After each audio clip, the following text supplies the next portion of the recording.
السلام علیکم ویورز۔ ترکی اور شام میں زلزلے سے ہونے والی تباہی پر دل بہت افسر زدہ ہے۔ اللہ تعالیٰ شہدائے کے درجات بلند فرمائے اور زخمیوں کو صحت کاملہ عطا فرمائے۔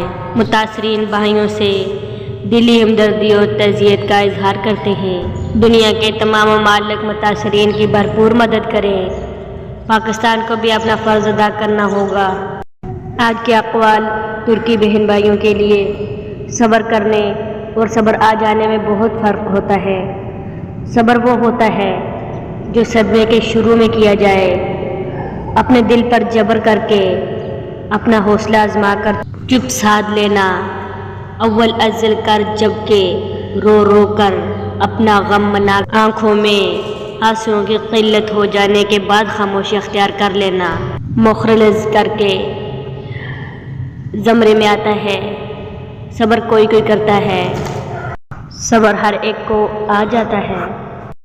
حقیقت کو نہ ماننے سے حقیقت ختم نہیں ہو جاتی۔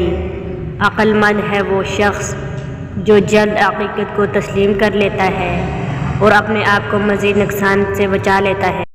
تیری قدرت کو میں سمجھوں، میری اوقات نہیں یا رب، مجھے سب کچھ عطا کرنا، بس ایک گمراہ نہ کرنا۔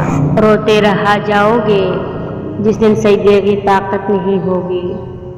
ابھی بھی وقت ہے نوجوانوں، نماز قائم کرو۔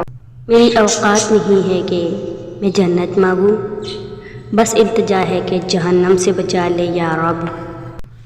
ضمیر نہیں کانپتے، یہاں زمین کانپ اٹھتی ہے۔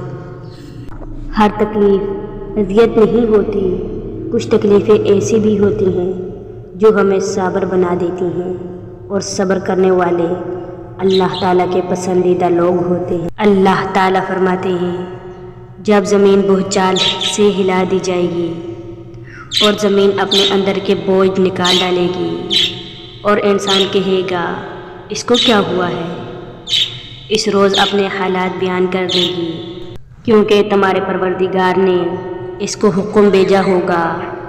اس دن لوگ گروہ گروہ ہو کر آئیں گے تاکہ ان کو ان کے اعمال دکھا دیے جائیں، تو جس نے ذرہ برابر نیکی کی ہوگی وہ اس کو دیکھ لے گا، اور جس نے ذرہ برابر برائی کی ہوگی وہ اسے دیکھ لے گا۔ اے اللہ، ہم آپ کی پناہ چاہتے ہیں ہر برے دن سے، ہر بری رات سے، ہر بری گھڑی سے، ہر برے لمحے سے، آنے والے وقت کی آفتوں، بلاؤں، مصیبتوں، پریشانیوں، غموں، فکروں، دکھوں اور ہر قسم کی بیماریوں سے۔ اے اللہ، ہم کو ہر لمحہ اپنی حفظ و مان عطا فرما۔